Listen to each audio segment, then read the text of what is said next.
से ज्ञानांजन शलाकया चक्षुरुन्मिलितं येन तस्मै श्री गुरुवे नमः। नमो महावदन्याय कृष्ण प्रेम प्रदायते कृष्णाय कृष्ण चैतन्य नामने गौरत्से नमः। हे कृष्ण करुणा सिंधु दीन बंधो जगतपते गोपेश गोपिका कांत राधा कांत नमोस्तुते।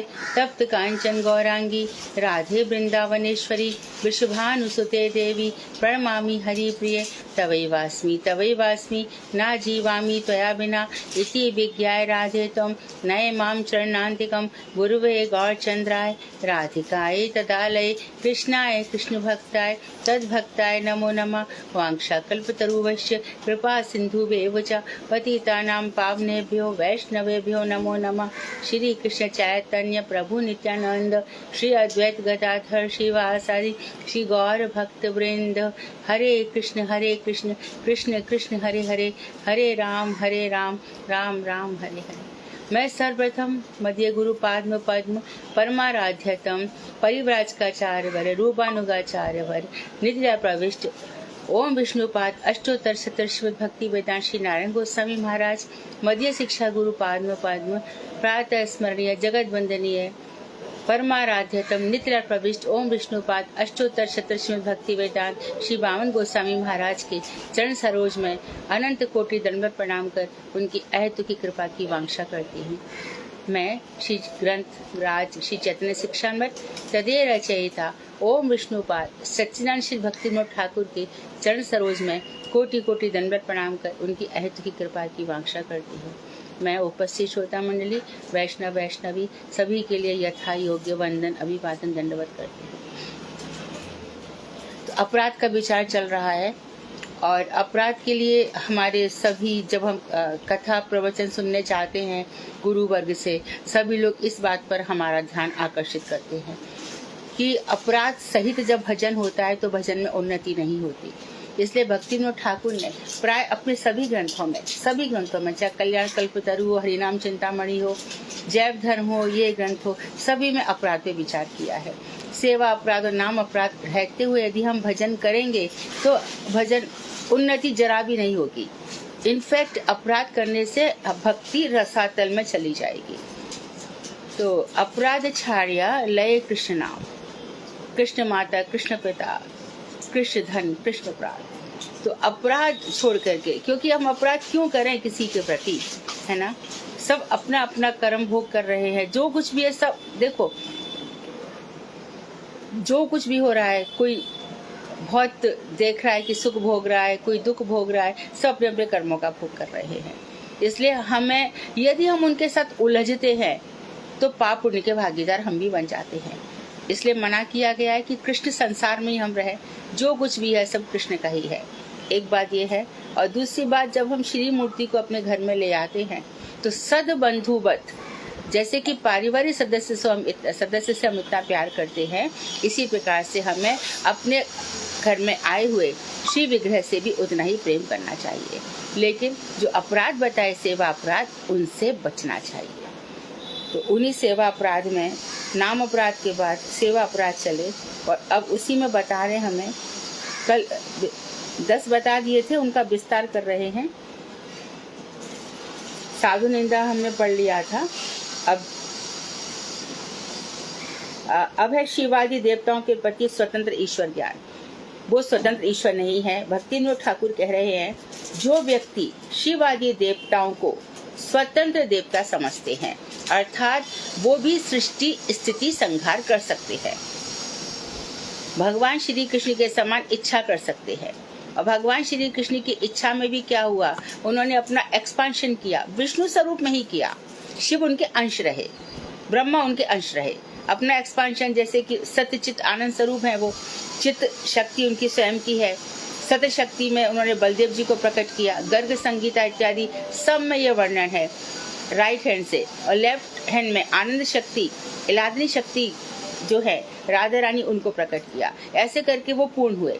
अब उनको जब इस सृष्टि को जगाना था तो उसमें से नित्यानंद जो बलदेव जी निकले, वो बलदेव से कौन निकले, मूल संकर्षण, जो कि द्वारका में है।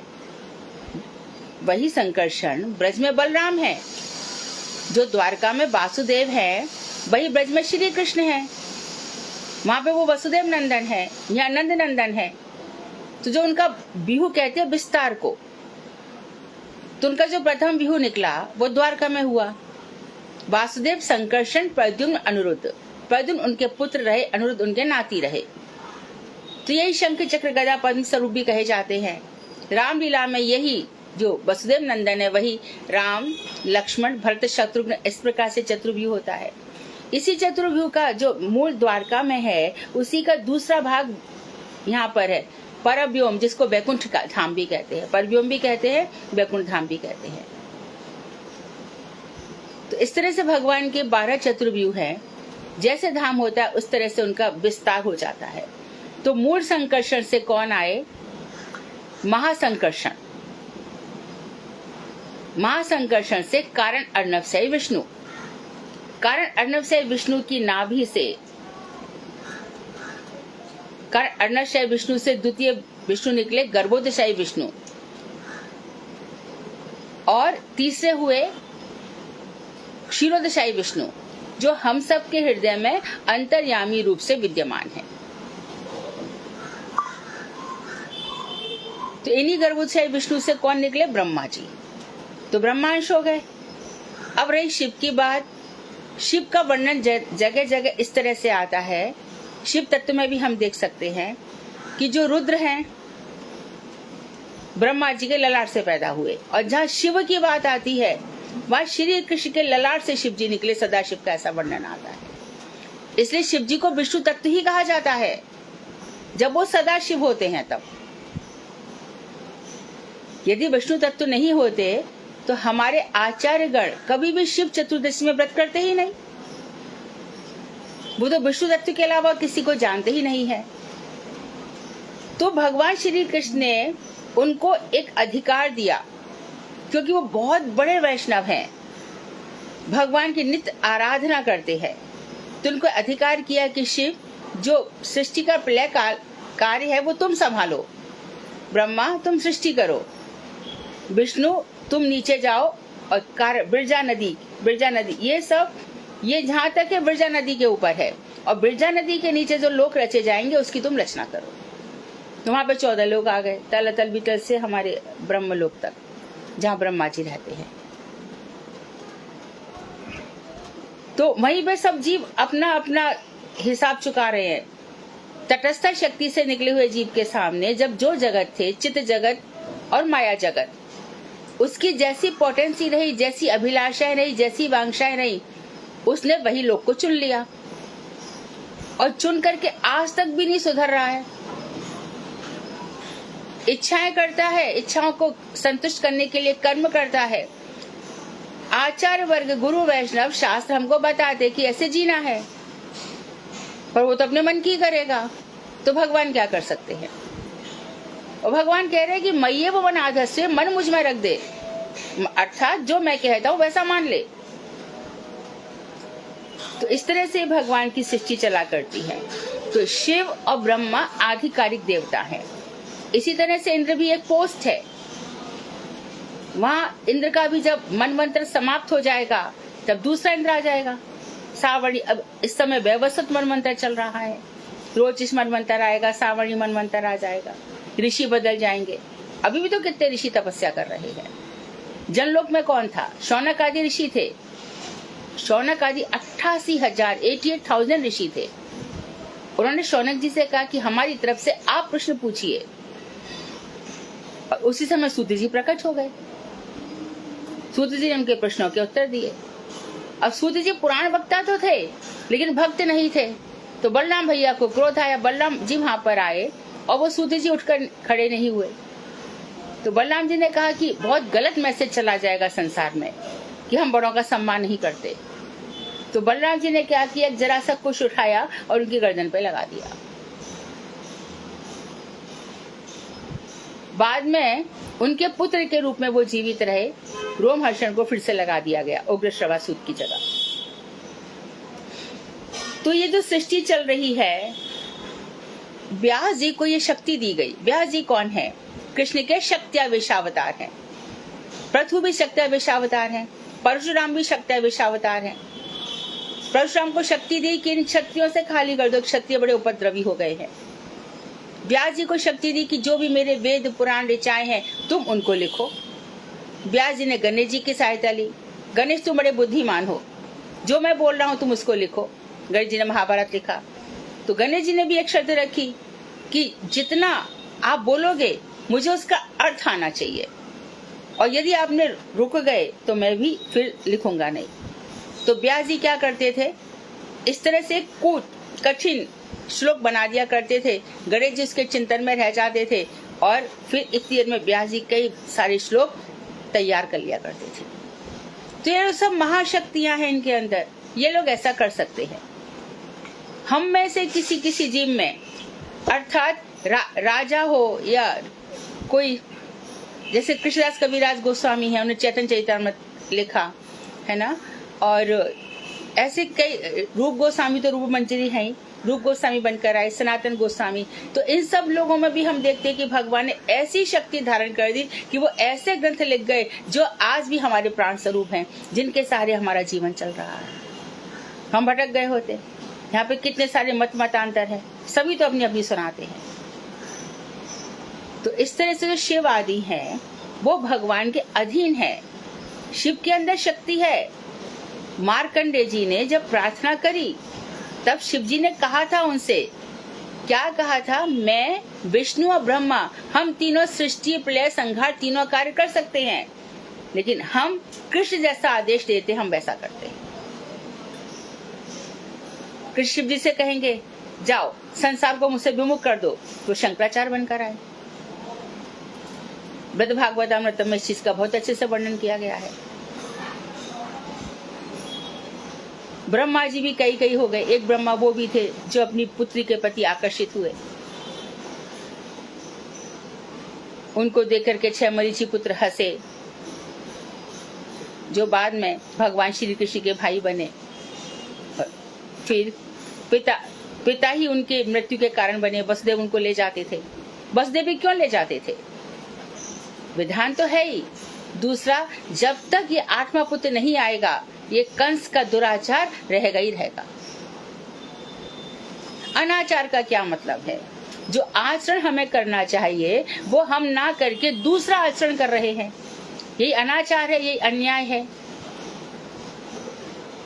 इसके प्रति हमें बहुत सजग होना चाहिए। अनाचार कब होता है, जब आसक्ति होती है। आसक्ति ही हमारी दुर्गति का कारण होती है। धृतराष्ट्र का क्या था, आसक्ति ही थी ना, वन वन भटकना पड़ा। कैसे कैसे विदुर जी की उसने डांट खाई कि जिस भाई भतीजों को तू मरवाना चाहता था आज कुत्तों की तरह उनके टुकड़ों पे पल रहा है। तो ये सब विधान है पूरे सृष्टि के। तो शिवादि देवताओं को जो स्वतंत्र देवता समझते हैं कि वो भी भगवान कृष्ण की तरह मायाधीश है। शंकर जी तो जब भगवान का मोहिनी अवतार हुआ तो शंकर जी बोले कि जब जब आप अवतार लेते हो मैं आपके दर्शन करता हूँ। मोहिनी अवतार के समय में था ही नहीं। मैंने हालाहल विष का पान किया जो समुद्र मंथन से निकला, और आप इतनी देर में लीला कर गए। हालाहल विष पान में से जो थोड़ा बहुत विष रह गया वो खटमल और बिच्छू ने पी लिया, सांप ने ले लिया। सांप का जीवन कैसा होता है, वो छोटे छोटे चूहे के बिल होते हैं ना, उन पर आक्रमण करता है। और जिस मनुष्य का जीवन ऐसा होता है कि वो छोटे छोटे मनुष्यों को परेशान करके उनका धन हड़पता है, वो अगले जन्म में सर्प की तैयारी कर रहा होता है। उसको सर्प बनना ही पड़ेगा, और जब भी उससे बात करो वो विषय उगलेगा, कभी अच्छी बात नहीं करेगा। तो उसका प्रेजेंट जीवन समझ जाना चाहिए कि ये कौन से अगले जीवन की तैयारी कर रहा है। ये सब श्रीमद् भागवत में अच्छी प्रकार से वर्णन है। तो ये स्वतंत्र नहीं है, भगवान श्री कृष्ण के अधीन है। एते चांस कला पुंसः कृष्णस्तु भगवान स्वयं। तो भगवान शंकर की हम आराधना करेंगे वैष्णव नाम यथाशंभु। फिर उसके बाद तो बहुत सारी लीलाएं हैं। बाणासुर संग्राम में कैसे भगवान श्री कृष्ण ने उनको हराया था, और भस्मासुर की तो है ही। जब भगवान शंकर ने उसको वरदान दे दिया कि मैं जिस किसी पे हाथ रखूं वही भस्म हो जाए, तो उन्होंने कहा शंकर मैं आपकी परीक्षा लूंगा। तो शंकर बोले अरे ये क्या, मेरे वचन तो अमोघ होते हैं, कोई उनको काट ही नहीं सकता। उनके पीछे भागने लगा।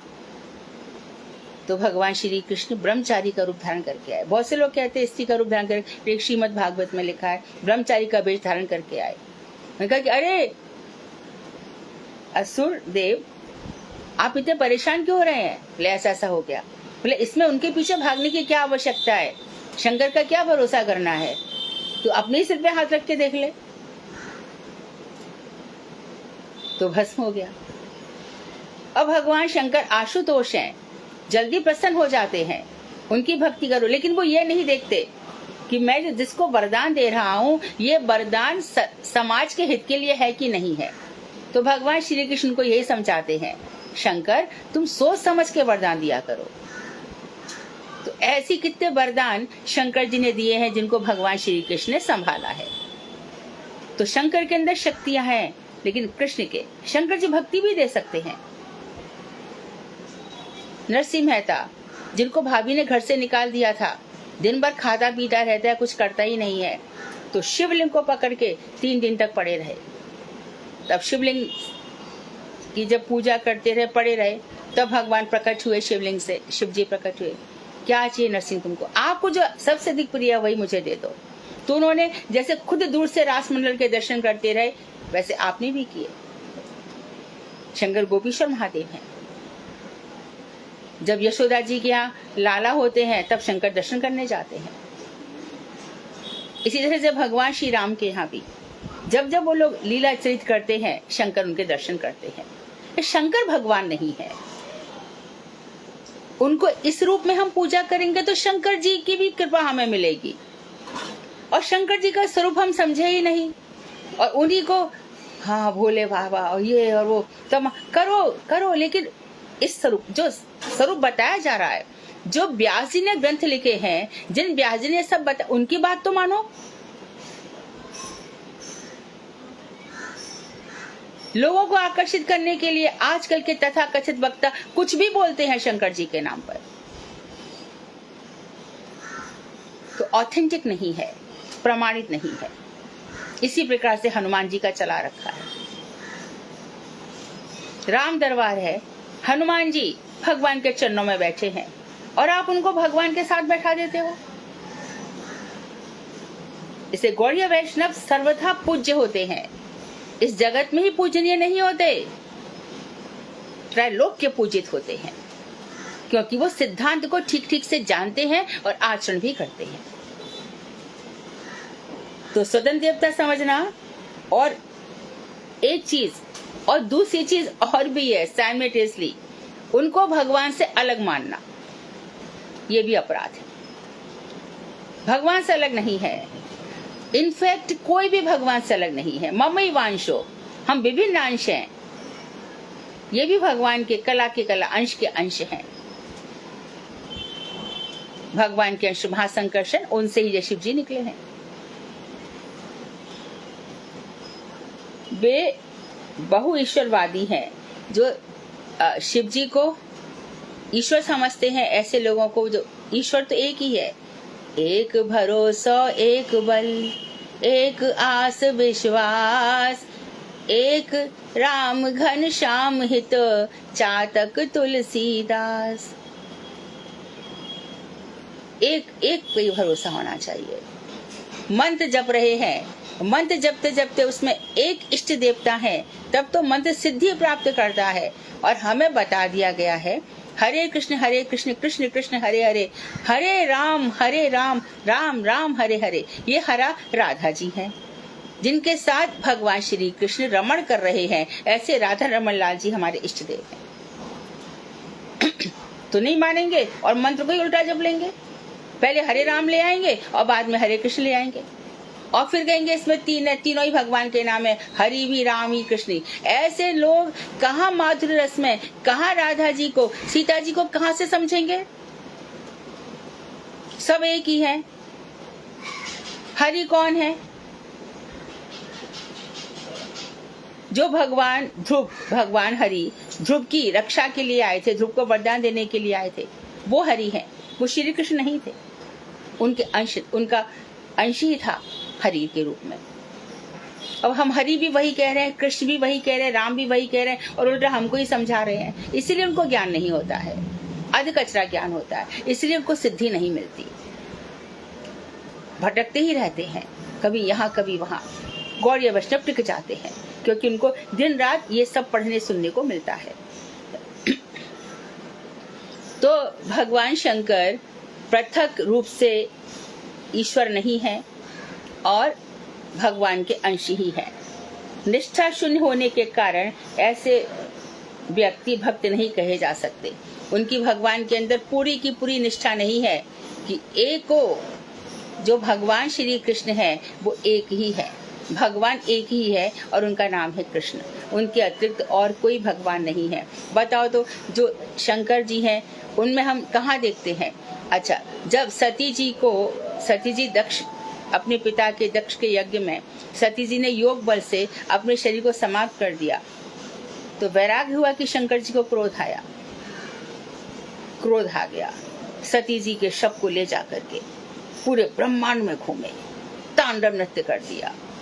सती जी के शरीर के 51 टुकड़े हो गए जो धरती पर गिर गए और सारी धरती में उनको 51 योगपीठ कहा जाता है। कामाख्या में ये सब हम वर्णन पढ़ते हैं ना, कहाँ कहाँ शक्ति पीठ है। और भगवान श्री कृष्ण की लीलाओं में देखो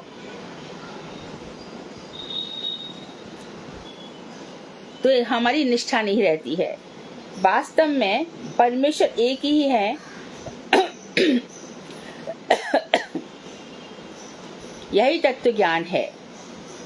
तत्व ज्ञान की भगवान एक ही है, एको भगवान एको हम बहुश्यामः। तत्व ज्ञान शून्य, जिसको तत्व ज्ञान नहीं है ऐसे व्यक्ति अज्ञानी हैं, अतएव वे अपराधी हैं, इसलिए अपराध कर बैठते हैं। अपराध छाड़िया लहे कृष्ण नाम। अपराध को छोड़ करके जब हमारे अंदर ये समझ में आ जाता है ना, तब हमारी मंत्र सिद्धि हो जाती है। अपराध छोड़ने पड़ेंगे, सेवा अपराध भी, नाम अपराध भी। शिवादि देवताओं के नाम हरि नाम से पृथक नहीं है, अतएव शिवादि देवताओं को या तो भगवत अवतार विशेष जानना चाहिए अथवा भगवत भक्त जानना चाहिए। तो शिवादि देवताओं को भगवत अवतार विशेष, ये भगवान के अवतार विशेष समझ लो, शंकर जी भगवान के अवतार है, कला है, या समझ लेना चाहिए उनके भक्त हैं। दोनों हम समझ सकते हैं, पर वो भगवान है ये समझना गलत है। यहाँ ऐसा प्रतिपाद किया जा सकता है कि शिव ही परम पुरुष है और विष्णु उनके अवतार हैं। अतएव शिव नाम में निष्ठा रखते हुए विष्णु नाम को स्वतंत्र नहीं समझना चाहिए। ये सभी बात प्रतिपाद सांप्रदायिक तर्क मात्र है, अंत में उनमें से कोई लाभ नहीं होता। उन्होंने बात बताई कि बहुत से लोग ऐसा कहते हैं कि शिव ही परम पुरुष है और विष्णु शिव के अवतार है। अतएव हमें शिव जी में ही निष्ठा हमारी होनी चाहिए, हमें विष्णु को स्वतंत्र नहीं मानना चाहिए। ये सभी बात प्रतिपाद के विषय हैं और अपने अपने संप्रदाय के तर्क हैं, हमें इनमें से कोई लाभ नहीं है। एकमात्र परमेश्वर के भजन की आवश्यकता है। तो दरवाजा खोल देना। एकमात्र हमें परमेश्वर का ही भजन करना चाहिए, एकमात्र परमेश्वर। एक ही लक्ष्य, जीवन का लक्ष्य तो निर्धारित करना पड़ेगा, जीवन का उद्देश्य निर्धारित करना पड़ेगा। जीवन के लक्ष्य में यदि हमें कृष्ण प्राप्ति करनी है, किशोरी जी के चरणों की प्राप्ति करनी है और कृष्ण का ये संसार है, तो हमें इन बातों से हटना होगा।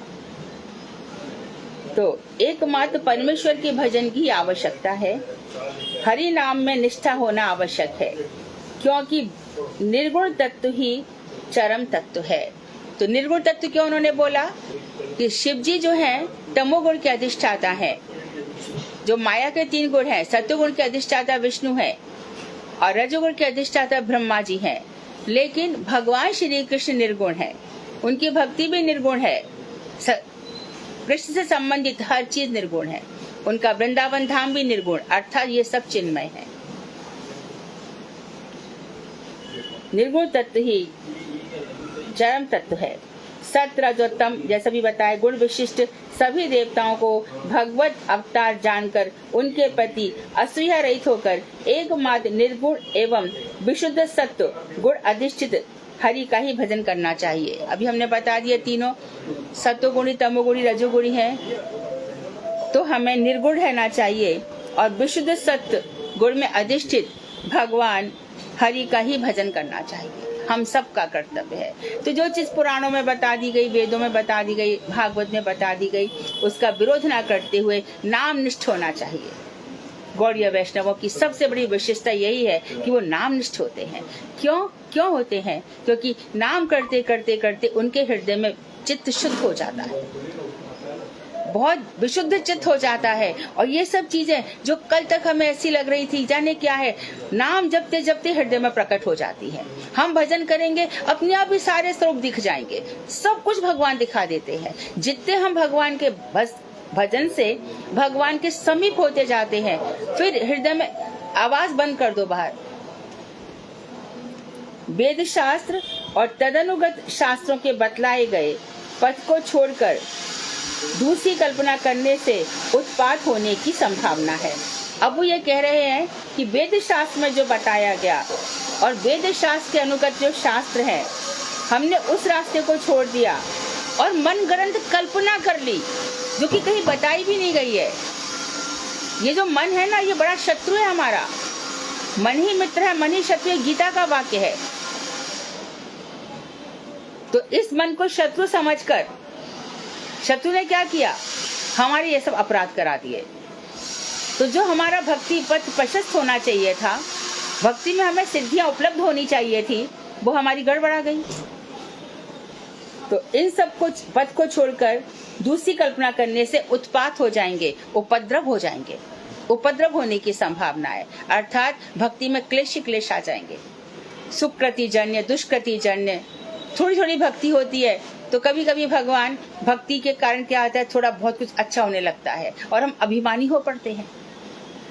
हम भूल जाते हैं क्या हमारा भूत होगा, क्या भविष्य होगा, क्या हमारे अगले जन्म होंगे, कुछ याद नहीं रहता, सिर पर अहंकार चढ़ जाता है। इससे ध्यान रखो, गौड़ीय वैष्णव कभी किसी का विशेष सम्मान भी नहीं करते, अपमान तो करते ही नहीं है,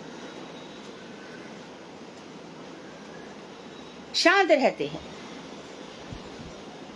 और मानो कोई व्यक्ति इसलिए आया है कि सबके सामने मेरे नाम बोला जाए, सबके सामने बताया जाए मैं क्या कर रहा हूँ, तो गौड़ीय वैष्णव जो गुरु है वो समझेंगे कि ये मेरे पास प्रतिष्ठा चाहने के लिए आया है, तो उसको प्रतिष्ठा दे देंगे। ये उनकी कपट कृपा होती है,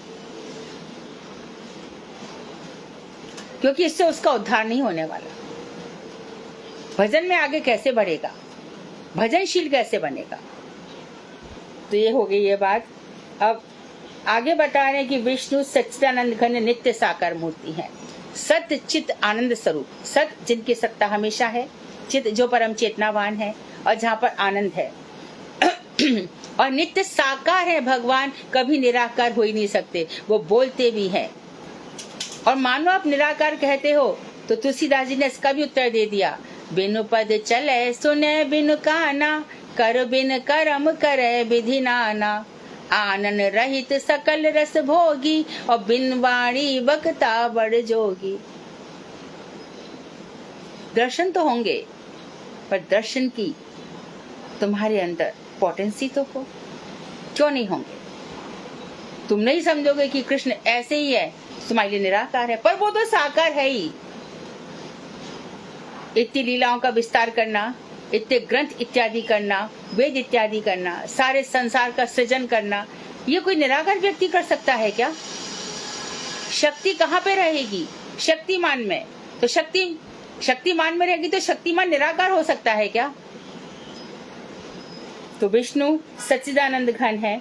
जिन जिन शास्त्रों में बहुत ही सुंदर बात बता रहे हैं, जिन जिन शास्त्रों में शिव, प्रकृति, गणेश, सूर्य, इंद्र आदि देवताओं की उपासना की बात बतलाई गई है, उन शास्त्रों में इन सबको सगुणी बतलाया गया है।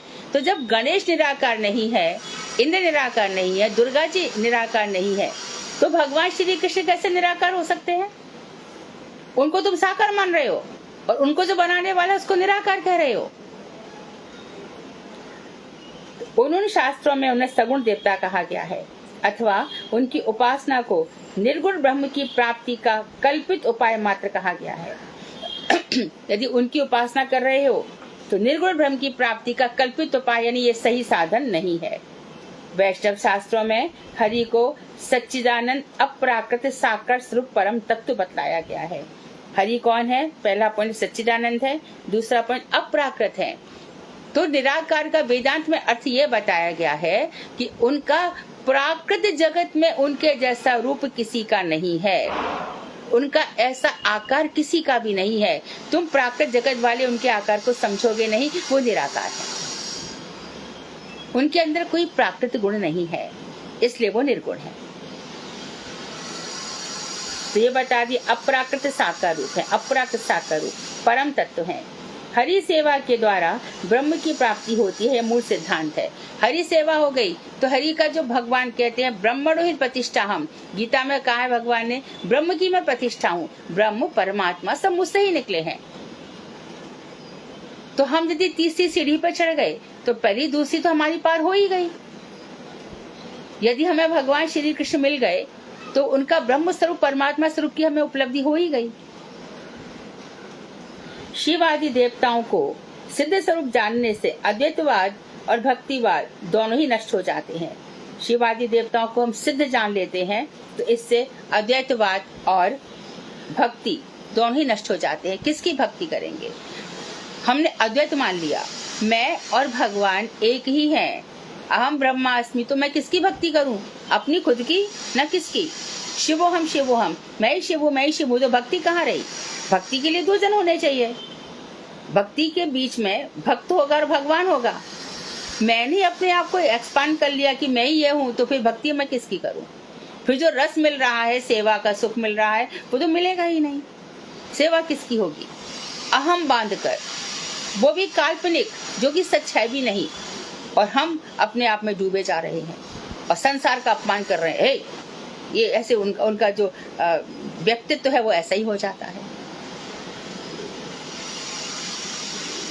अद्वैतवाद और भक्तिवाद, अद्वैत दोनों मिलकर एक हो गए। अहम ब्रह्मास्मि, मैं ही ब्रह्म हूँ, यानी ब्रह्म अलग नहीं रहा, भक्त अलग नहीं रहा, एक ही हो गए। और फिर भक्ति, भक्ति के बीच में दो जन होने चाहिए। प्रेम के बीच में दो जन होने चाहिए, मैं हूँ और आप हूँ। मैं आपसे प्रेम करती हूँ, आप मुझसे प्रेम करते हो। मैं ही जब आबू बन गई तो मैं प्रेम किससे करूंगी? रसगुल्ला है, मैंने खाया तभी तो उसका रस है, और मैं ही रसगुल्ला बन गई तो रस किसका लिया जाएगा? अतएव शास्त्र अनुसार देवताओं को भगवत भक्त या गुणावतार मानना ही बुद्धिमान व्यक्ति का कर्तव्य है। तो बुद्धिमान व्यक्ति क्या करें? देवताओं को क्या माने? गुणावतार। ये तीन गुण बोले ना, सत्वगुण, तमोगुण, रजोगुण, ये उनके अवतार है और इनको भगवत भक्त मानना चाहिए। तो पहले भी बताया गया, मानो हम रास्ते में जा रहे हैं, भगवान हमको गणपति जी का मंदिर मिल गया, अब क्या करें? सब सिर झुका रहे हैं, बड़ी श्रद्धा, ये सारी दुनिया सिद्धि विनायक जा रही है, हम रास्ते में जा रहे हैं। हे गणपति, आप तो कृष्ण के भक्त हैं, हमें भी भक्ति दे दो। वैसे आवश्यकता नहीं है, लेकिन भाव आए तो यही मानना चाहिए। शंकर जी के यहाँ से पहुंच गए, हमें आपकी जैसी भक्ति हमें दे दो, गोपी जैसा प्रेम हमें चाहिए, कृपा करो, दया करो, यही हमारा होना चाहिए भाव। ऐसा नहीं करने से नित्य सिद्ध स्वरूप के प्रति अपराध होगा। तो ये देवताओं का नित्य सिद्ध स्वरूप इसलिए नहीं है कि समय समय पर ये बदल जाते हैं, मन मंत्र में बदल जाते हैं। नित्य सिद्ध स्वरूप एक भगवान श्री कृष्ण का है। क्यों? क्योंकि मैं ही प्रलय के पहले था, अहमेवा समेवाग्रे नान्यद् सद सत्परम। प्रलय के पहले भी मैं ही था और प्रलय के बाद भी मैं ही रहूंगा। अच्छा, तो ब्रह्मा शंकर कहाँ थे? जब मैं सृष्टि करता हूँ तब उनको भी उत्पन्न करता हूँ। तो प्रलय के बाद कौन कौन रहता है? देखो ब्रह्मा, मैं रहता हूँ और ये मेरा गोपवेश है, ये नित्य सिद्ध स्वरूप है। गोपवेश चक्रधारी नहीं, मेरा नित्य स्वरूप कैशोर स्वरूप है, मेरा नित्य स्वरूप बंशी वाला है, मैं त्रिभंगी मुद्रा में हूँ। यदि तुमने ये सब विचार नहीं किया तो मेरे प्रति तुम्हारा अपराध हो जाएगा, क्योंकि तुमने मेरा जैसा सबको ही मान लिया। सब मेरे जैसे नहीं है, सब मेरे अधीन है। मेरी सृष्टि में मैंने इनको जगह जगह देवता नायक बनाया है। जिसकी जिस पर श्रद्धा हो गई वो वहीं अटक गया। मानो कभी उसकी कोई कामना पूरी होने का अवसर आया और उसी समय उसने गणेश जी को पूज लिया तो समझेगा गणपति ने ही मेरी कामना को सिद्ध किया है। अरे आधा क्या पूरा जीवन तो कर्मों के फल पे ही चलता है।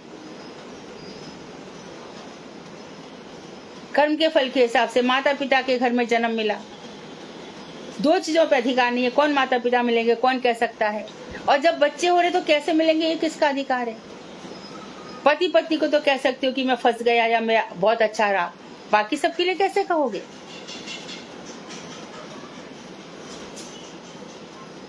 तो हम क्या करते हैं, ये समझ लेते हैं कि हमारी इच्छा ये पूरी कर रहे हैं। वेदांत ये कहता है कि जब कोई भक्त किसी देवता की ऐसी पूजा करता है तो देवता उसको पूरी अपनी बलि का बकरा बना के रख देते हैं। फिर देख, आपने कुछ देवता की कोई मन्नत मांगी थी क्या? याद करो, कोई मिन्नत पूरी नहीं हुई क्या? इसलिए आपके यहाँ ऐसा हो रहा है। और भगवान कृष्ण ऐसा करेंगे? क्योंकि मुझे कुछ नहीं चाहिए।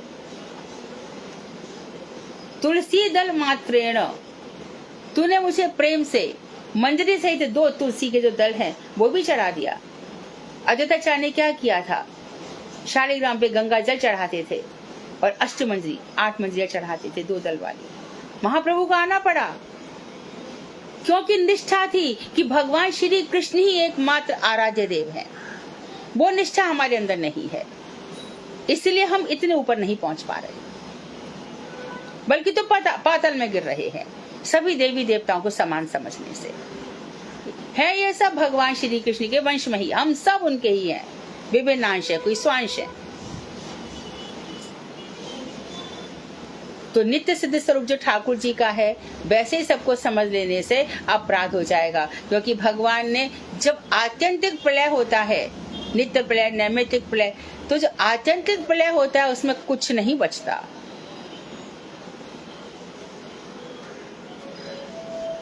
मैं माया आपका क्या करती है? मैं रहूंगा तो माया भी रहेगी। सूरज है, अंधकार है, वो रहेगा ही रहेगा। यथा भासो यथा तमः, प्रकाश और अंधकार साथ रहते हैं। माया मुझसे अलग नहीं है, अजा है, अर्थात उसके जन्म मृत्यु नहीं है। माया के जन्म मृत्यु नहीं है। देवी है गुणमयी मम माया दुरत्यया मामेव ये प्रपद्यन्ते माया में ताम तरन्ति ते। गुणमयी है, 3 गुण है मेरी माया के, सत्वगुण, तमोगुण, रजोगुण। तो जितने भी देवता हैं ये हो गए ना माइक वाले, ये कहाँ नित्य सिद्ध स्वरूप हुए? पार्वती जी साथ में बैठी है मोहिनी अवतार के बाद, तो भगवान श्री कृष्ण ने क्या कहा, देख ये तेरी अर्धांगिनी है ना, इसकी सहायता से मैं संसार की सृष्टि करता हूँ। भगवान चक्रवर्ती ठाकुर कह रहे हैं, पहले भगवान ने अपने बक्षस्थल पे हाथ रखा, ये मेरी माया है, ऐसे उन्होंने कहा दुर्गा जी। सब कुछ स्पष्ट रूप से बता रखा है। तो भगवान का जो नित्य सिद्ध स्वरूप है उनको हमने माइक गुणों के अंतर्गत मान लिया, और जो और देवता हैं उनको नित्य सिद्ध मान लिया, तो ये अपराध हो जाएगा। अपराध होने से भक्ति नहीं होगी। अब कह रहे हैं गुरु की अवज्ञा। गुरु अवज्ञा बहुत बड़ा अपराध है। जब तक साधक की गुरु में अचला श्रद्धा नहीं होती, अचला कभी भी हिलेगी नहीं, चाहे कुछ भी हो जाए, इसको अचला कहते हैं, तब तक उनके उपदेशों में संपूर्ण विश्वास नहीं होगा। पहले श्रद्धा चाहिए। विश्रम्भेण गुरु सेवा, पूरे विश्वास के साथ गुरु जी की सेवा करो। आचार्य माम विजानियात, भगवान श्री कृष्ण उद्धव जी को 11 स्कंध में कह रहे हैं, आचार्य मैं ही हूं। आचार्य के पास रिक्त पाणी ना गुरु ना सेव्येत, कभी भी खाली हाथ नहीं जाए, कभी भी नहीं। जो कुछ भी बने, पर खाली हाथ नहीं। फल फूल कुछ भी, तुलसी जी जो भी बने, परंतु खाली हाथ नहीं जाना। इससे क्या होगा, धीरे धीरे हमारी श्रद्धा निष्ठा होगी। अच्छा, गुरु वैष्णवों को किस चीज की आवश्यकता है? वो तो अपने आप में ही सिद्ध है, अपने आप में ही पूर्ण है, उनको किस चीज की आवश्यकता है? मैं ये बताना चाहूंगी कि जब गुरुदेव यहाँ पे आते थे बम्बई में, तो वो कहा करते थे, संत लोग जगह जगह सबका कल्याण करने के लिए आते हैं, हमें क्या जरूरत है?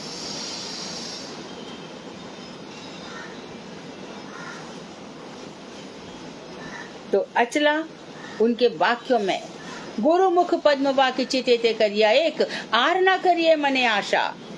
जो कुछ भी गुरु जी ने आदेश दिया वो हम करेंगे। भजन का आदेश दिया, जो कुछ भी कहा गया है, वहां पे मनमानी नहीं करनी चाहिए।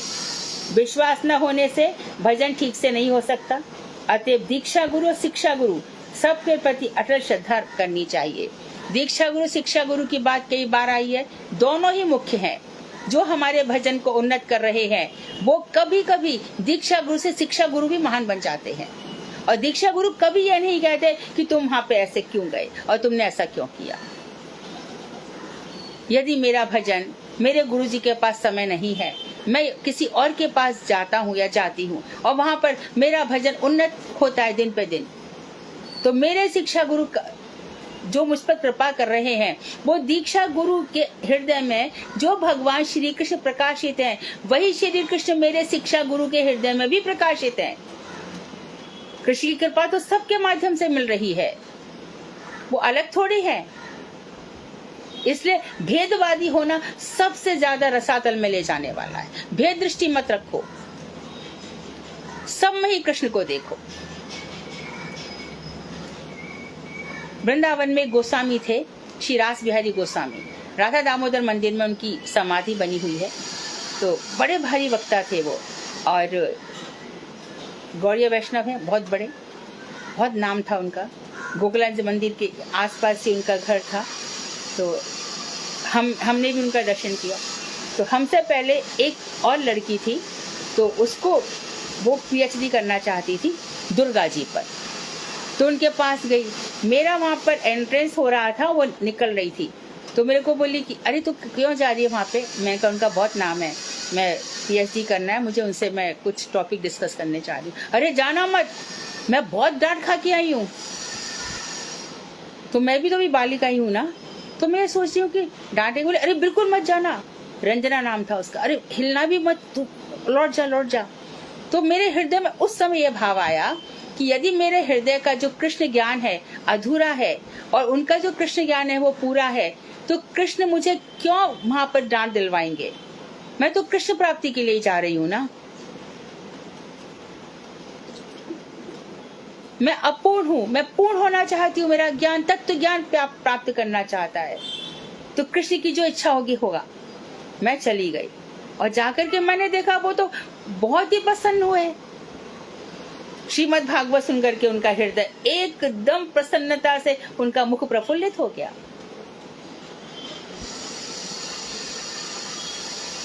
तो शिक्षा गुरु और दीक्षा गुरु, इन सब के हृदय में कृष्ण अपनी किरणें बिखेर रहे हैं।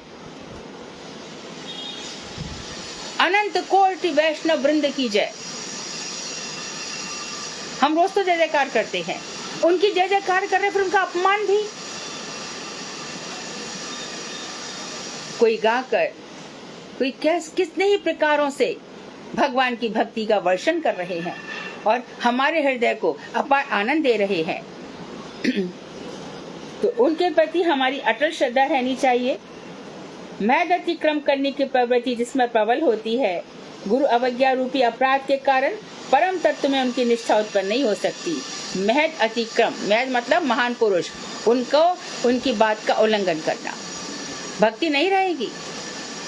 उनकी बातों को छोड़ करके मनमानी करना, मैं बहुत बड़ा पंडित हो जाऊं, मैं बहुत बड़ा ज्ञानी हो जाऊं, सब मेरी ही सुने, मेरी बड़ी प्रतिष्ठा हो जाए, नहीं मिल सकती। यहाँ भी नहीं मिलेगी, वहां भी नहीं मिलेगी।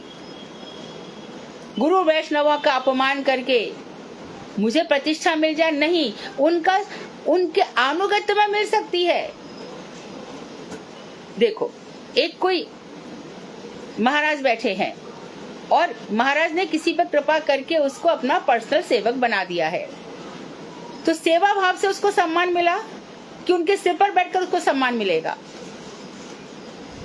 जो जितनी ज्यादा सेवा कर रहा है, हमारे महाराज से बात करा दो ना, तुम जरा हमारा कुछ कर दो ना, हमें मिलना है, उसको सम्मान मिल रहा है ना।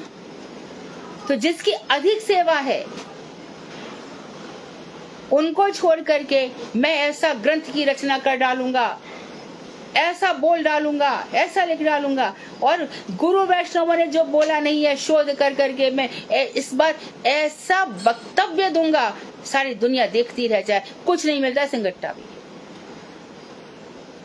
गुरु वैष्णवों ने जो वाणी बोली है उसी वाणी से प्रचार होगा तो प्रचार में सफलता हो जाएगी। आगे कह रहे हैं, वेद और तदनुगत शास्त्रों की निंदा। ऋग्वेद, सामवेद, यजुर्वेद, अथर्ववेद, ये चारों वेद तथा उसको फॉलो करते हुए सभी पुराण, महाभारत, 20 धर्मशास्त्र और पंचरात्र, नारद पंचरात्र इत्यादि सभी सात्विक तंत्र मात्र ही हरि नाम की महिमा और हरि भक्ति के महात्म का कीर्तन करते हैं। इन सब में हरि भक्ति का महिमा बताई गई है। ये सभी शास्त्र यथार्थ शास्त्र हैं, बाकी तो काकोचिष्टम, कहुए के द्वारा झूठे शास्त्र हैं। पिष्ट पेषण जो हो गया उसी को लिख रहे हैं बार बार।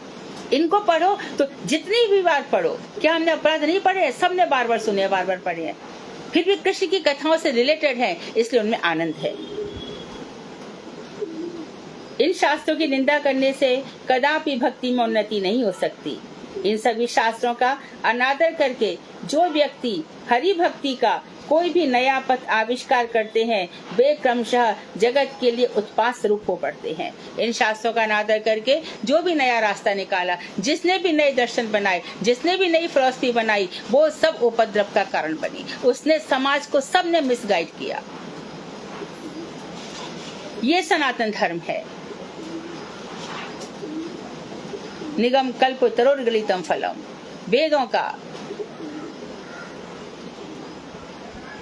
तो आगम निगम ये सारे शास्त्र हैं, इन्हीं का जो फल है उन्हीं को हम देख के चलेंगे। और जिसने, इसीलिए किसी की मत सुनो। बहुत से ऐसे लोग, आर्ट ऑफ लिविंग क्या है उसमें, अभी हम बात करेंगे तो हमें निंदा नहीं करनी है किसी की, लेकिन जिस तरह से भक्ति विनोद ठाकुर कह रहे हैं उनको करने से हमारी भक्ति सिद्ध नहीं होगी।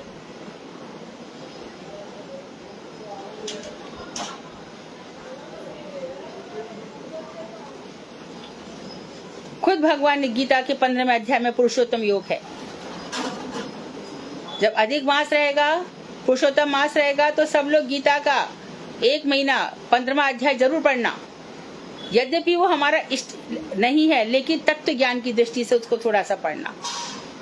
वो पुरुषोत्तम अध्याय है। हम लोग तो भगवान नाम की जगन्नाथ जी के यहाँ जाएंगे, जगन्नाथ स्वामी नयन पथगामी भवतु में, लेकिन थोड़ा तत्व ज्ञान प्राप्त करना,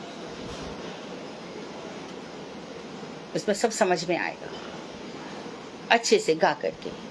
ऊर्ध्वमूलमधशाखम् अश्वत्थं प्राहुरव्ययं छन्दांसि यस्य पर्णानि यस्तं वेद स वेदवित् अधश्चोर्ध्वं पृष्ठास्तस्य शाखा गुणप्रवृद्धा विषयप्रवाला अधश्च मूलानुसन्ततानि कर्मानुबन्धीनि मनुष्यलोके न रूपमस्य तथोपलभ्यते नान्तो न चादि न च सम्प्रतिष्ठा अश्वत्थमेनं सुविरूढमूलम् असंगशस्त्रेण दृढ़ेन चित्वा ततः पदम तत्परमार्गित। बढ़िया से एकदम तत्व ज्ञान हो जाएगा, अर्थ के साथ पढ़ना। इसीलिए तो जीवन था हमारा। तो बता रहे हैं कि सभी शास्त्रों का अनादर करके जो व्यक्ति हरि भक्ति का कोई नया ही पथ निकालना चाहते हैं, नया पथ आविष्कार करते हैं, वो धीरे धीरे जगत के लिए उपद्रव का ही कारण बनता है। सनातन धर्म तो वैदिक धर्म ही है। नए नए शेश्वर मत समूह ही इसके उदाहरण हैं, जो नए और नया ईश्वर, जाने कितने सारे ईश्वर बना देते हैं। और फिर समाज से पैसा इकट्ठा करके बड़े बड़े मंदिर बना देते हैं। फिर हमारा पैसा भी वहां चला जाता है। अरे हमारे बड़े मित्र हैं, हम मन नहीं तोड़ सकते थे। तोड़ना सीखना पड़ेगा, अपनी निष्ठा बचानी पड़ेगी। तो नए ने बताया उन्होंने कौन कौन से हैं। देखो, दत्तात्रेय, बुद्ध, ब्राह्म, और ये क्या है, थियोसॉफिस्ट, क्या है ये, थोड़ा मिट रहा है मेरा। आदि मतों की आलोचना करने से यह बात स्पष्ट होती है। तो बौद्ध मत, दत्तात्रेय की महाराष्ट्र में बहुत पूजा है। वो दत्तात्रेय जिनके 24 गुरु थे।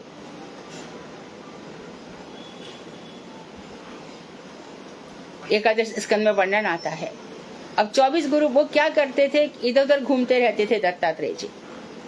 और यहाँ पर उन्होंने, मैंने आकाश से ये सीखा, पृथ्वी से ये सीखा, कबूतर से ये सीखा, वेश्या से ये सीखा, इस तरह से वो वर्णन करते हैं। कुमारी कन्या से ये सीखा। उन्हीं को ही भगवान के समान बना दिया, बुद्ध को भगवान बना दिया। ये सब कौन सी जाति वाले लोग हो गए जो श्रीलंका चले गए, जापान चले गए। इनके अंदर सनातन धर्म, वैदिक धर्म को बिल्कुल नहीं मानते, वेदों के बिल्कुल विरोधी है। इसलिए इनका दिमाग उत्पात करता है। वैदिक धर्म में होता है तो सनातन होते। चाइना जिस तरह से दूसरों को मारना चाहता है, यदि बौद्ध धर्म थोड़ा तो उसको सिखाता कि हिंसा नहीं करनी चाहिए। और बौद्ध धर्म कहते हैं कि हिंसा नहीं करनी चाहिए, हिंसा ही करते हैं क्योंकि उसका बेस गड़बड़ है ना। कृष्ण भक्त कभी हिंसा का सोचेंगे?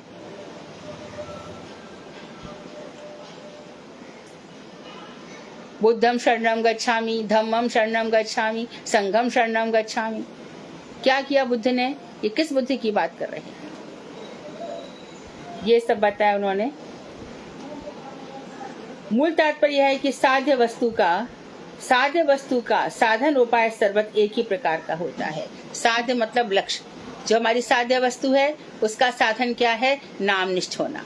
और वो जो भी कहीं भी किधर भी रहे, देश विदेश में भाषा भेद और व्यवहार भेद से साधन प्रक्रियाएं कुछ कुछ भिन्न होने पर भी सबका मूल तात्पर्य एक ही है।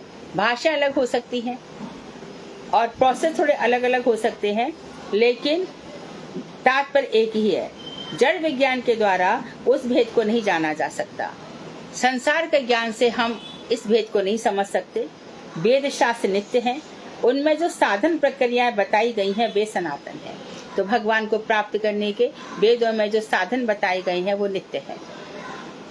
वेद कर्मकांड वेदों में, सपोज मान लीजिए कि सारे कुछ मिला करके 1 करोड़ मंत्र समझो, तो उसमें 80% तो उपासना कांड के ही है।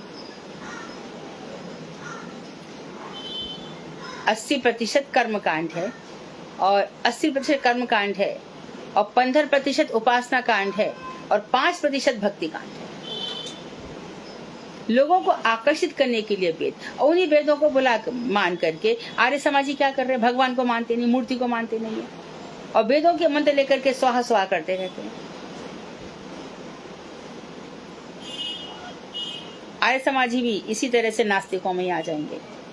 जो व्यक्ति दाम्भिकता से परिचालित होकर नई प्रक्रिया के आविष्कर्ता बनना चाहते हैं, बड़े दंभ के साथ, बड़े घमंड के साथ, ऐसा नहीं ऐसा होना चाहिए, ऐसा नहीं ऐसा होना चाहिए, और नए मत को प्रकाशित कर चुके हैं या करेंगे, उनका मत केवल स्वकपोल कल्पित दाम्भिक मत मात्र है। वो वेदों को फॉलो नहीं कर रहे, अपनी मनमानी कर रहे हैं। ऐसे कितने ही लोग हैं। वो तो है ही। एक किसी ब्राह्मण के पास चले जाओ, तुम्हारी कौन सी देवता में मन लग रहा है तुम्हारा? अब शंबेश्वर महादेव की उपासना करो, शाकंभरी देवी की उपासना करो। ये कब सब कहां से आ गए? एक संतोषी माता भी आई थी जिनका कहीं भी सूत्र भी नहीं मिला, और आज शुक्रवार में खट्टा नहीं खाऊंगी। क्यों? ऐसे से मुंह बनाएगी। मतलब बहुत गहरी बात है, आपको नहीं बता सकती मैं। ऐसा एक्सप्रेशन देगी। वो दया की पात्र है कि नहीं? वो नित्य सिद्ध स्वरूप की उपासना कर रही है। फिल्म से फिल्म से प्रभावित हो गई और जो वेदों में बताया गया उसको नहीं माना। क्या मिला उसको जीवन में? यही सब है। और बड़े दंभ के साथ हम घर पे आएंगे, लेकिन भैया नींबू टमाटर वो सब मत रखना। क्यों? तो जवाब नहीं देंगे। यानी बहुत गहरी बात है, हमारी निष्ठा हिल जाएगी। ये सब लोग वो हैं, इनमें सार्थ कुछ होता नहीं है। और इस मतस्थ व्यक्तियों की हरि भक्ति भी और ये भगवान के नाम पे भी क्या करेंगे? श्री कृष्ण, भगवान कृष्ण से पूजा करके क्या मिलता है? अरे हमने तो देखा है कि कृष्ण के भक्त तो बड़े निष्किंचन होते हैं। सुदामा को देख लो, इसको देख लो, शुद्धदेव ब्राह्मण को देख लो, वहां देख लो, ये सब और सुनाएंगे। वो तत्व को जानेंगे ही नहीं कि निष्किंचन भक्तों का जो धन है वो तो कृष्ण भक्ति है। तू प्राप्त धन को लेकर के क्या सोच रही है? हरि नाम में जाति व स्तुतिवाद पहले बता दिया था। अनेक ऐसे पुण्य कर्म हैं जिनके फल अवास्तव और अनित्य हैं। ऐसे बहुत से पुण्य कर्म हैं जिनका फल वास्तव नहीं है, अर्थात मिलेगा और मिट जाएगा, अनित्य नित्य नहीं रहता। ये सभी फल केवल बहिर्मुख लोगों की प्रवृत्ति के लिए ही बतलाए गए हैं। जो भगवान से विमुख हैं उनके लिए ही जो वेदों में बताए गए हैं वो ऐसे लोगों के लिए बताए हैं।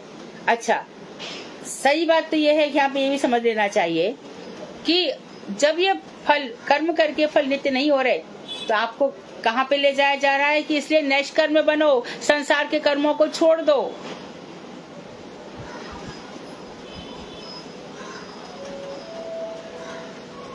नैष्कर्म की ओर ले जाने वाले हैं ये सब।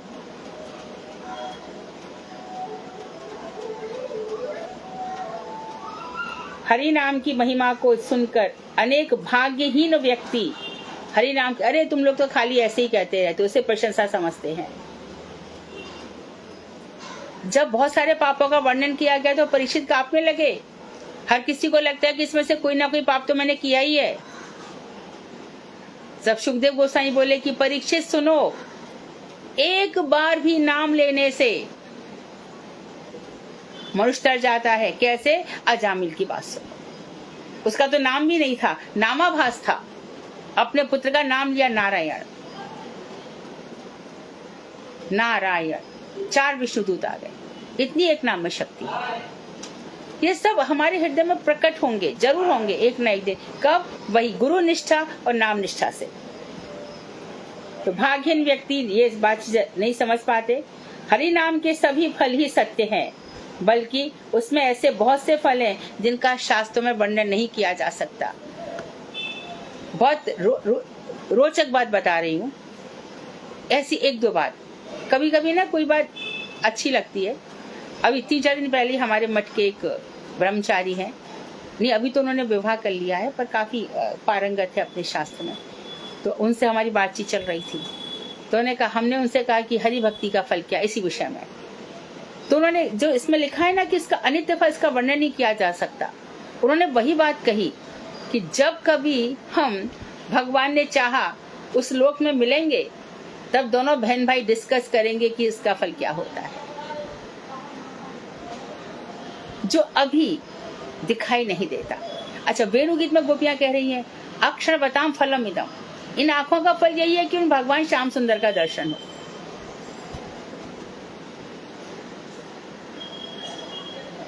और भगवान के दर्शन के लिए कितनी विकलता है। श्रीमन महाप्रभु गंभीरा में कितना रुदन है, कितने सात्विक विकार उनके शरीर में प्रकट हो रहे हैं। कभी हाथ लंबे हो रहे हैं, कभी सिकुड़ रहे हैं। नरोत्तम ठाकुर कह रहे हैं, पाषाणे कुटिव माथा अनिले पशे, कहाँ जाऊं कहाँ पाऊं। गोपियां कह रही है, रोए रोए नैनन में हाले परे जाले परे, तऊ लाल लाले परे रावरे दरस के। तो ये जो भगवान चिन्मय हो जाता है हृदय,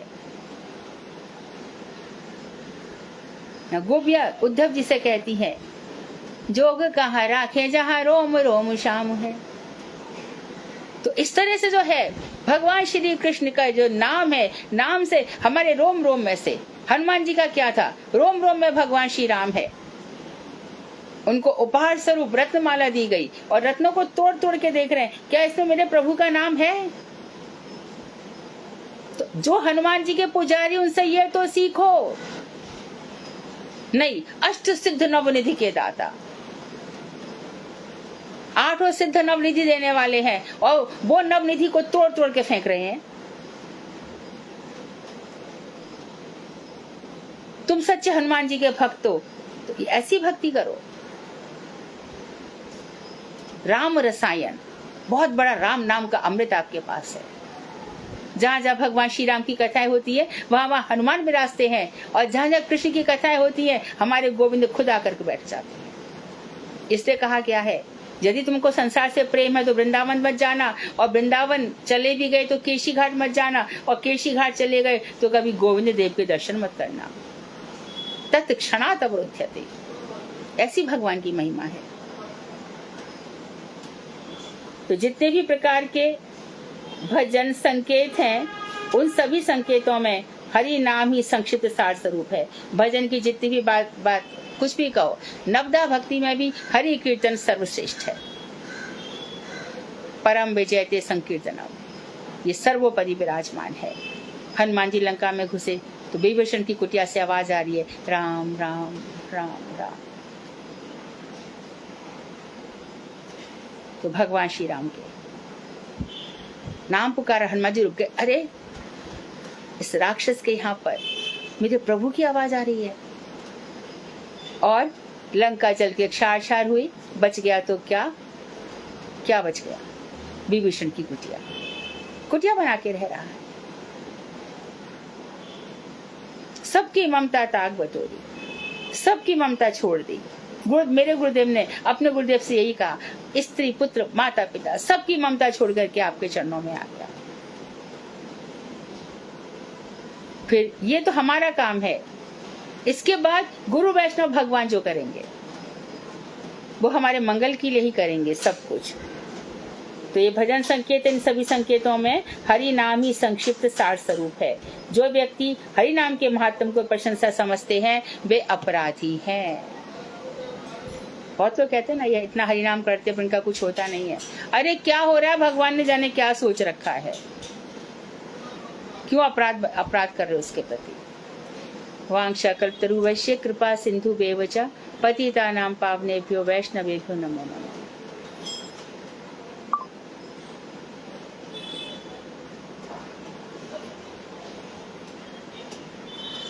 हरे कृष्णा दीदी, दंडवत प्रणाम। हाँ दीदी, ये जो सैश्वर मत समूह में आया था थियोसॉफिस्ट, ये वो तो नहीं है थियोसॉफिकल सोसाइटी वाला, या फिर आर्य समाज से संबंधित हो सकता है।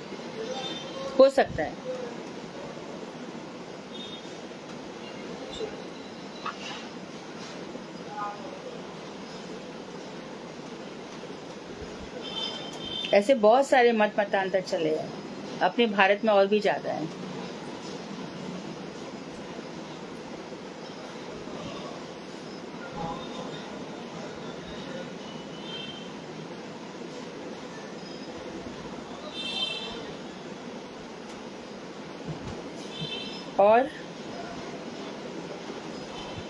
और आपने बताया था वेदों में 80% कर्म कांड है, 5% भक्ति और 15% क्या था? उपासना पद्धति।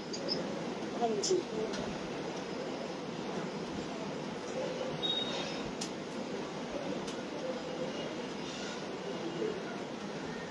आगे आएगा कर्म कांड क्या होता है, चौथी धारा में बताएंगे, तो हमारे जो कॉन्सेप्ट्स हैं और क्लियर होंगे। हाँ जी।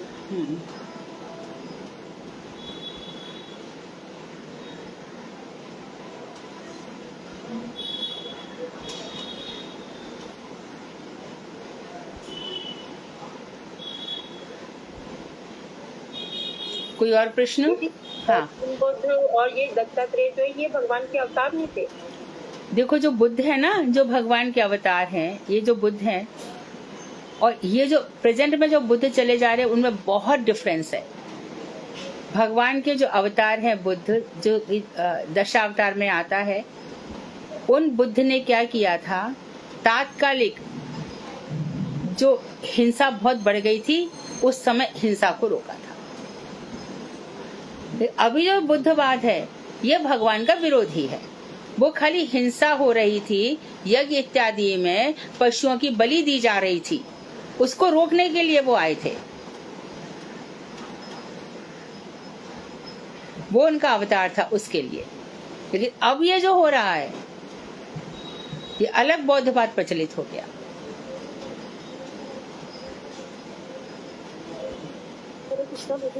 हाँ, तो दो आवाज नहीं आई। हाँ, असूया रहित का क्या मीनिंग है? किसका? असूया रहित। असूया, उनसे द्वेष मत करो, ईर्ष्या रहित, द्वेष रहित होकर।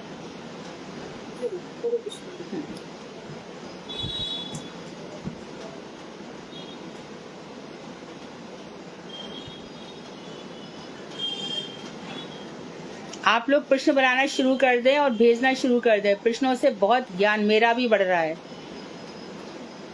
तो जो लोग प्रश्न बना रहे हैं वो टीम, प्रश्न बनाने वाली टीम आपस में डिस्कस करके आप लोग ये बहुत बड़ी सेवा कर रहे हैं, प्रचार कर रहे हैं इस तरह से। और भी लोग, मैं चाहूंगी कि यहाँ सभी बहुत इंटेलिजेंट लोग हैं, सभी ब्रिलियंट हैं।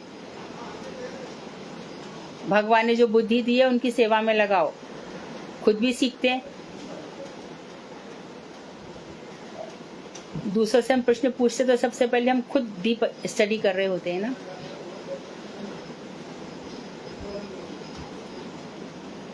और दीदी ये जो दत्तात्रेय हैं ये भी अवतार थे भगवान के? हाँ, भगवान के अंश है, लेकिन उनको भगवान मान लेना अपराध है। ठीक है। हम सब अंश हैं। तो दत्तात्रेय को, हाँ, मेरे घर के तो आसपास 3-4 मंदिर हैं दत्तात्रेय के।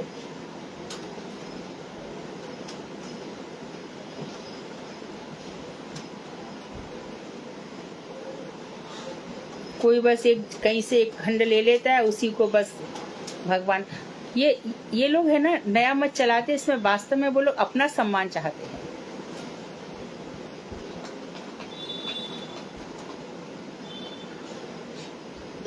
हरे कृष्ण दीदी। ये लिखा हुआ है पेज 187 पर, जो लोग दाम्भिकता से परिचालित होकर नए प्रक्रिया के आविष्कार बनना चाहते हैं। दाम्भिकता से क्या मतलब? दम्भ मतलब अभिमान पूर्वक, अभिमान, अपना सम्मान चाहते हैं वो, इसलिए बड़े गर्व के साथ ऐसे मतों का प्रचार करते हैं।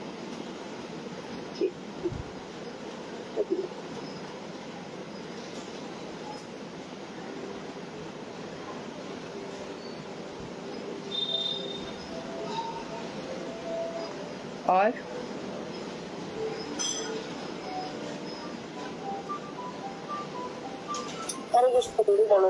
हाँ, यदि अपने इससे थोड़ा सा अलग है, जैसे हमारे 4 संप्रदाय हुए, तो 4 संप्रदाय जैसे एक लक्ष्मी देवी के अंतर्गत आता है, एक शिव की और एक 4 कुमार को।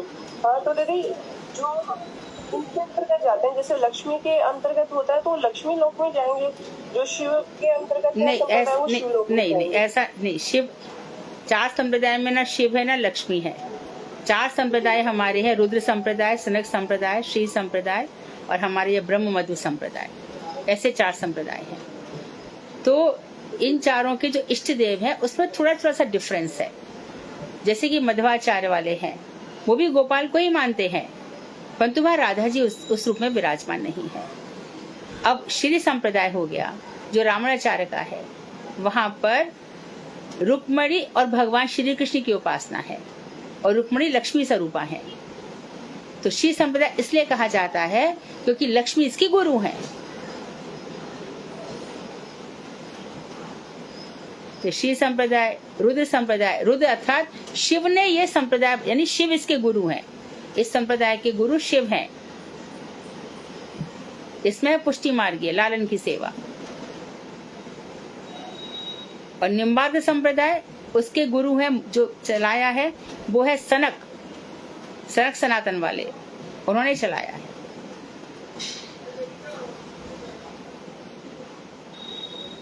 इस तरह से। लेकिन दीदी इसमें पूजा ठाकुर जी की होती है चारों संप्रदाय में। हाँ हाँ, कृष्ण की है, सब विष्णु वाले सब श्री कृष्ण से रिलेटेड हैं। कृष्ण को छोड़ कर के इनके जो गुरु हैं वो अलग अलग हो गए। और जाएंगे भी सभी गोलोक धाम में ही। सेम गति है जैसे मध्वाचार्य संप्रदाय की जो गति है, हाँ तो इनकी भी गति सेम है। हाँ, हमारे तो महाप्रभु जी ने खुद मध्वाचार्य जी के भेदाभेद को स्वीकार किया है। जीव और ईश्वर में भेद है, जड़ और जड़ में भेद है, जीव और जड़ में भेद है। हमने तो खुद उनका कितना सारा कुछ लिया है। इसलिए हमारा संप्रदाय ब्रह्म मध्व संप्रदाय कहा जाता है।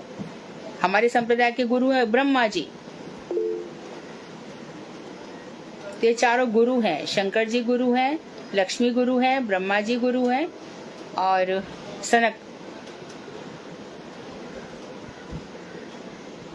तीन है चारों संप्रदाय में शुद्ध भक्ति है ना दीदी। सब वैष्णव है, वैष्णव संप्रदाय। संप्रदाय भी न ये मंत्रा ते निष्फलाहा। भगवान ने पद्म पुराण में कहा है कि संप्रदाय से रहित जो भी भजन है उनका फल नहीं मिलेगा, वे निष्फल हो जाएंगे, चाहे कितना भी कोई भजे। चार संप्रदाय में जो भजा जा रहा है, दीदी जो इससे अलग संप्रदाय हुए उनको ही अब संप्रदाय कहेंगे ना। उनको अपसंप्रदाय है। वो संप्रदाय में भगवान ही गिनती नहीं करी तो। धन्यवाद। हरे कृष्ण। हरे कृष्ण। दीदी जो संप्रदाय चार है, इनकी चारों की वैल्यू सेम है? मतलब चारों की क्या सेम है? जैसे श्री संप्रदाय, ब्रह्म संप्रदाय, ये सब इक्वल लेवल के हैं? इनमें इक्वल लेवल तो रहेगा, लेकिन सर्वश्रेष्ठ गौड़िया वैष्णव हैं, क्योंकि उनका भगवान श्री कृष्ण का जो वास्तविक स्वरूप है, कैशोर स्वरूप और सच्चिदानंद स्वरूप, उसकी उपासना हो रही है। हाँ जी।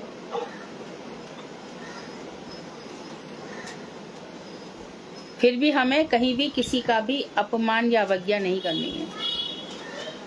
ठीक है दीदी।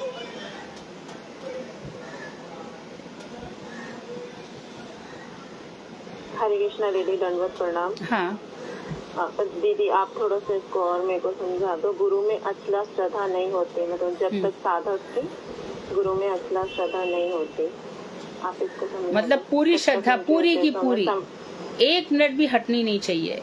जब ऐसी श्रद्धा होगी, यस्य देवे तथा गुरु, जितनी भगवान में हमारी श्रद्धा है उतनी ही हमारी गुरु जी में होनी चाहिए। अनपायनी, बिल्कुल हटे नहीं, जरा भी, क्षण भर भी।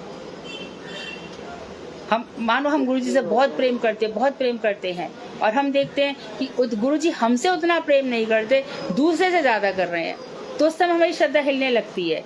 उस स्थिति में भी हमारी श्रद्धा हिल नहीं रही है, क्योंकि गुरु जी की जो आंतरिक कृपा है और गुरु जी की जो बाहरी कृपा है, उसमें जमीन आसमान का अंतर है।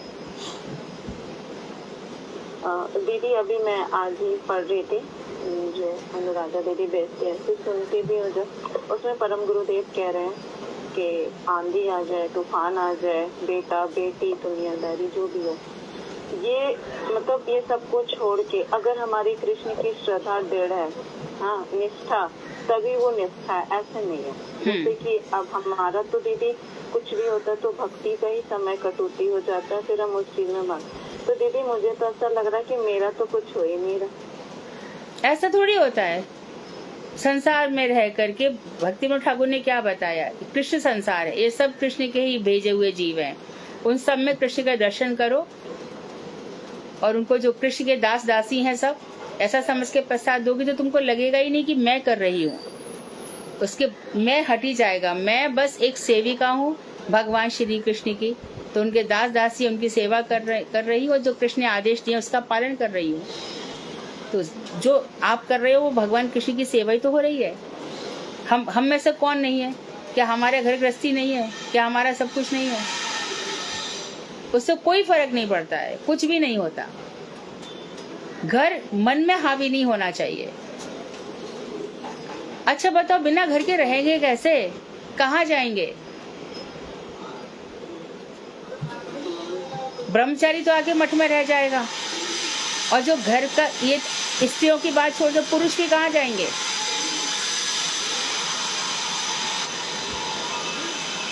परंतु घर सिर पे हावी नहीं होना चाहिए बस।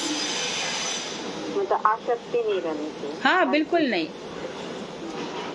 एक बस हमें वही अभ्यास करना है कि एक क्षण भी भगवान कृष्ण का नाम ना भूले। हरे कृष्ण दीदी जो है हमारे कृष्ण है। हाँ दीदी एग्जाम्पल भी तो देती है कि कीचड़ में रह के कमल को खिलना है। हाँ बिल्कुल परफेक्ट एग्जाम्पल है ये। कमल को खिलना, ये संसार कीचड़ है और हमें सबको कमल बनना। अब वो हाँ। तो बनना हो, अपनी इतनी ताकत लगानी पड़ेगी, कितना क्या करना पड़ेगा, वो गुरु रह के ही बना जाएगा, है ना दीदी? बिल्कुल बिल्कुल। हरे गुरु को हाँ। प्राप्त करके नाम से सब हो जाएगा, नाम निष्ठ होने से सब हो जाएगा, और होना ही है, वही प्रोसेस है।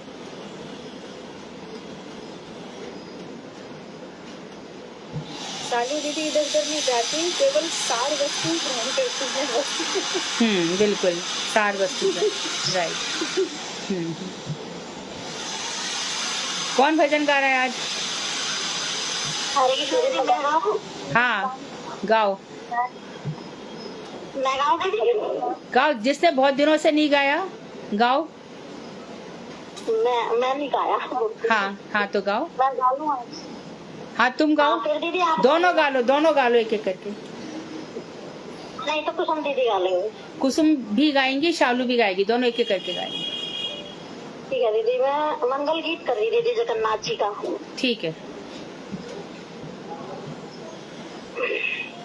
हरे चित कमला कुच मंडला चित कुंडले ललित ललित वनमाल जय जय देव हरे जय जय देव हरे जय जगन्नाथ हरे दिन मणि मंडल मंडाना भव खंडने मुनि जन मानस हंस जय जय देव हरे जय जय देव हरे जय जगन्नाथ हरे काली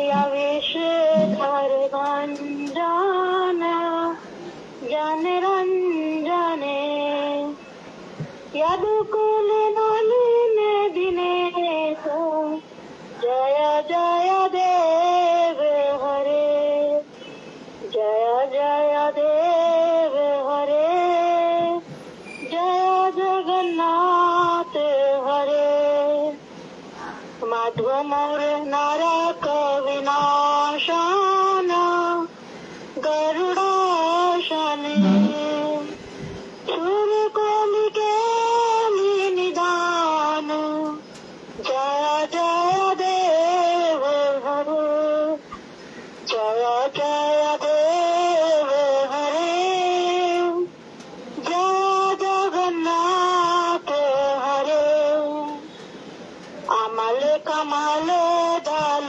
लोचन भव मोचने तेरे भव भवन निधान जय जय देव हरे जय जय देव हरे जय जगन्नाथ हरे जनक सुता कृत भूषण जित दूषण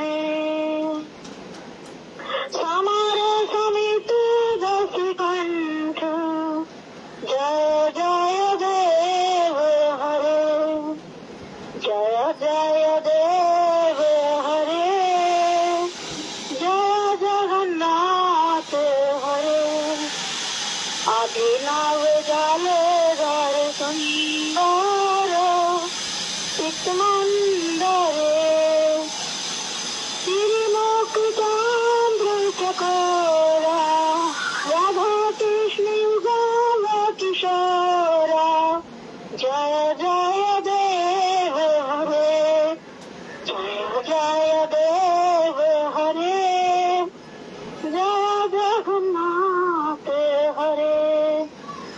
तब चरणे प्रणाता वियमति भावे, कुरुकुशलम प्रणतेषु जय जय देव हरे। जय जय देव हरे, जय जगन्नाथ हरे। श्री जय देव वृंदावन कृतमोदम मंगलमय जीवन गीतम। जय जय देव हरे, जय जय देव हरे, जय जगन्नाथ हरे। जय जगन्नाथ जय बलदेवा, सुभद्रा देवी क्षमा। जय जय जगन्नाथ जगन्नाथ जगन्नाथ जगन्नाथ। जय बलदेव बलदेव जय बल। जय सुभद्रा देवी जय सुदर्शना, सुभद्रा जय सुदर्शन। हरे कृष्ण दीदी। बहुत सुंदर। कुरु कुशलम प्रणतेषु भयमिति भावयते। हाँ कुसुम बोलो। हरे कृष्णा। जयो राधे जयो कृष्ण, जयो वृंदावन, श्री गोविंद गोपीनाथ मदन मोहन। श्याम सुंदर राधा कुंड गिरि गोवर्धन, कालिंदी यमुना जय जय महाभान। देसी घाट बंसी भट द्वादश कनन, जहाँ सब लीला कलो नंदन नंद यशोदा जय जय गोप गान, सीता माती जय जय देनु वत्स गान। जय वृक्ष भानु जय कृतिका सुंदरी, जय पूर्णमासी जय आविरो नगरी। जय जय गोपीश्वर वृंदावन माज, जय जय कृष्ण सखा बधु द्विजनाज। जय राम घाटो जय रोहिणी नंदन, जय जय वृंदावन वासी जत जान। जय द्विज पत्नी जय नाग कन्या गान, भक्ति के जहारा पाइयो गोविंद चरण। श्रीरास मंडल जय जय राधा श्याम, जय जय रास लीला सर्वमनोरम। जय जय जल रस सर्वरस सार, करो प्रिय भावे जहाँ ब्रजते प्रचार। श्री जानव पद पद्म करिया शरण, दीन कृष्ण दास कहे नमो संकीर्तन। दीन कृष्ण दास कहे नमो संकीर्तन। जय राधा जय कृष्ण जय वृंदावन, श्री गोविंद गोपीनाथ